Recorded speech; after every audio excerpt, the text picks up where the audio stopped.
Most people have jobs and not careers. And even in those jobs that might be regarded as careers, much of the work that's done is job-like. Imagine the noblest aim that you can conceptualize and then sacrifice your life to attempting to attain it. How do we revive interest in the good mother archetype? Well, that's a good question. I think it's a good question in part because it isn't really obvious to me that young women in our society are told the truth about what their lives are likely to be like. You know, they're taught both explicitly and implicitly that their primary interest will be in the pursuit of a dynamic career. And there's some real problems with that. The first is that the proportion of people who will have a dynamic career in the technical sense is actually quite low, because most people have jobs and not careers.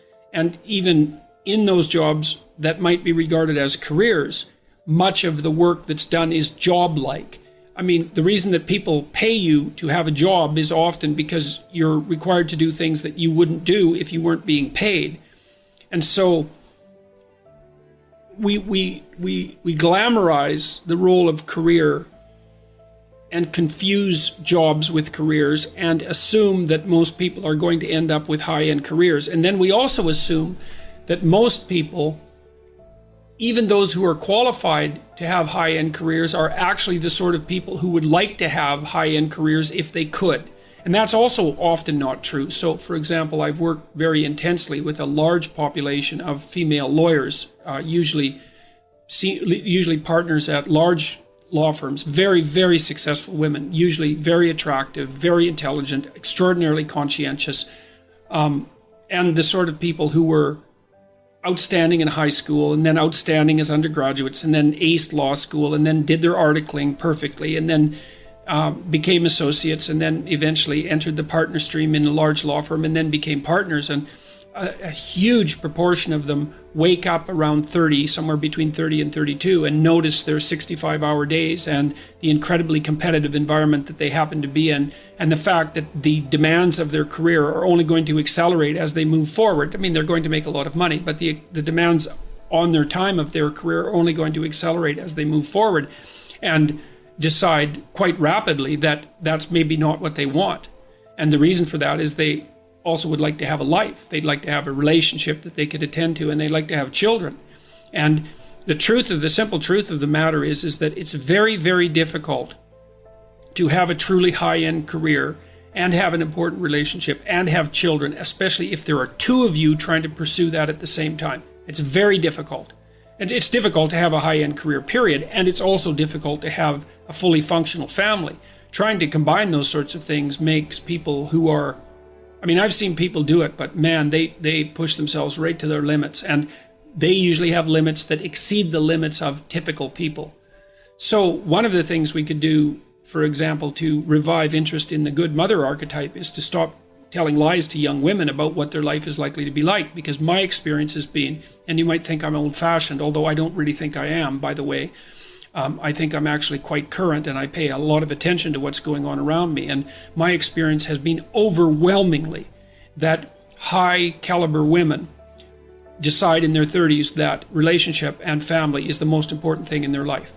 And I think the fact that major law firms, for example, have a really difficult time holding on to their high-performing women, even though they bend over backwards to do that, is actually an indication of exactly that. And this notion that it's a glass ceiling in some sense that are stopping women from advancing up the corporate ladder, I believe to be truly erroneous as well as dangerous. And I don't think there's really any evidence to support that.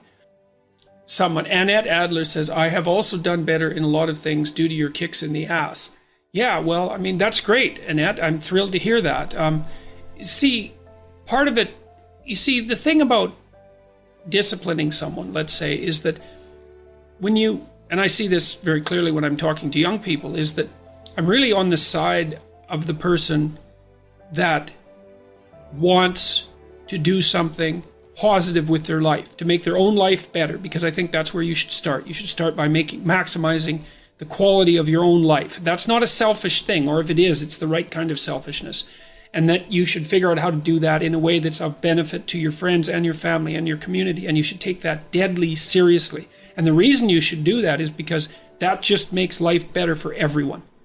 And it reduces a fair bit of the misery that would otherwise be part and parcel of life, and it makes everything function smoothly. And one of the things I'm really curious about is what the world would be like if everybody decided to do that, because human beings are really remarkable creatures, and we hobble ourselves very badly with deception and resentment and revenge and the desire to make things worse and arrogance and all those sins, let's say, that make us deviate from our true path. And our true path should be something like, imagine the noblest aim that you can conceptualize and then sacrifice your life to attempting to attain it. And there's nothing in that that isn't good for everyone. And so, apart from the fact that it requires a lot of responsibility, I just can't see why everyone wouldn't do that. And when I'm talking to young people and, shaking my finger and saying, grow the hell up and get mature and take on some responsibility, I'm not saying that because I'm an enemy of the person. I'm saying it because I'm the best friend of the part of them that would really like to walk in the light. And it's an invitation to walk in the light. And it would be remarkable. This is what we need to do, as far as I'm concerned, not only in the West, but in the world at large, but maybe in the West first, is we have to consciously decide that we're going to do everything we can as individuals to walk in the light, and to regard that as a noble and heroic endeavor, and to make that first and foremost in our lives. And that's what we should be educating young people to do, and they can do that. And so I have dozens of people writing to me and talking to me all the time who are saying the same thing. They're saying, look, I've really been trying to get my act together over the last 6 months. I've been trying not to lie, which is slightly different than trying to tell the truth, right? It's a more humble goal to not lie, because you can tell when you're lying, but you can't necessarily tell when you're telling the truth. And I've been coming up with a plan, and I've been trying to discipline myself, and I've been cleaning up my room, which is like a nice humble act that involves transforming chaos into order. And they write and say, God, things are just working out way better for me. It's like, whoa, do it, man. That's just, you keep that up for 15 years and you'll be unbeatable. And that's what we should be convincing young people to be, is to be unbeatable. And not because that's what they should do or because they're bad if they don't, but because there's nothing better you can possibly do with your limited and suffering bound life than to aim high and sacrifice yourself to the attainment of those goals. So that's being a highly creative woman. I find myself fearful that having kids will be spiritual suicide, hindering my endeavors, but I also don't want to have an unfulfilled life. Can I have a full life without kids? Well, yes, I suspect you can, although it's risky, Maddie, because it's really important for people to have kids, because the thing is that you get older than 40, and our culture is kind of dopey in that regards. It's underdeveloped. We live as if we only exist when we're young, and we don't. It's like, what are you going to do from the ages of, say, 45 to 90 or 95? You need a family around you. You need to see your children grow. You need to have grandchildren. It's a major part, maybe the most important part of the last half of life.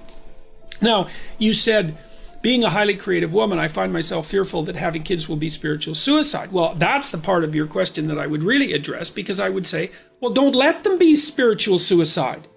It may be that there's a certain amount of time that you need to take away from the kids, and this is the case for parents in general, so that you can pursue your own creative endeavors. Children do not have to devour your life.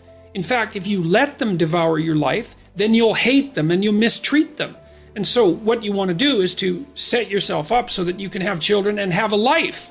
And that's better for the children, and it's better for you. Like, children can be taught, encouraged to spend a fair bit of time, not when they're infants, obviously, but to spend a fair bit of time amusing themselves. And that's especially the case if you have more than one child, because they'll mutually amuse one another.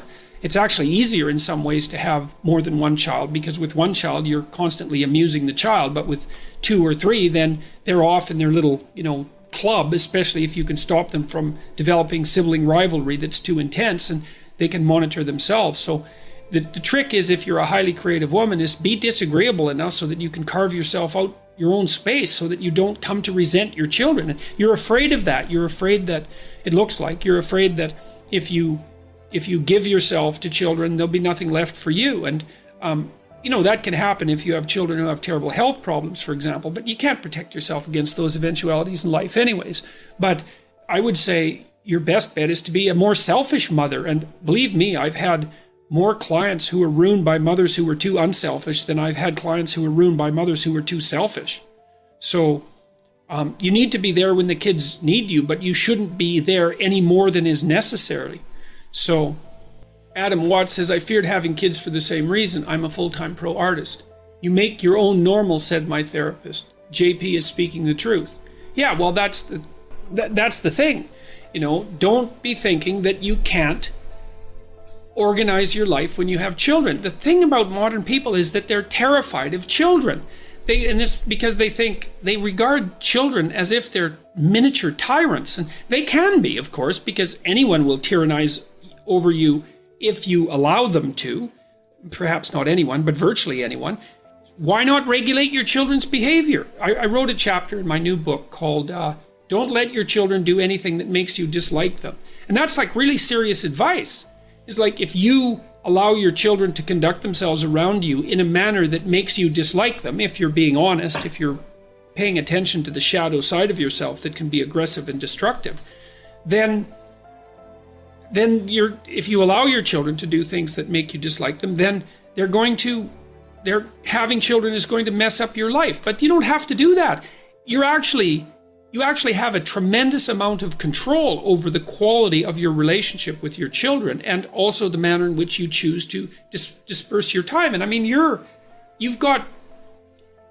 if you're willing to think it through and be clear, you can be in charge of your household. The children don't have to be in charge. And it's not good for them to be in charge anyways. So people are afraid of children, and it's too bad because children are absolutely wonderful. I mean, you have to be careful with them, and they get tired and they get hungry and they get hot, and they don't have an attention span that's as long as an adult who has a long attention span. But they're great company, and they're unbelievably comical, and they love you, and like they give back far more than they take if you have an ounce of sense when you're dealing with them. So yeah, so don't be afraid of children, man. You're the adult, for God's sake. You've got the upper hand, and if you have a partner you can rely on, well then, you can both decide how it is that you're going to run your household so that you're actually thrilled to death that you have kids and that you have a life.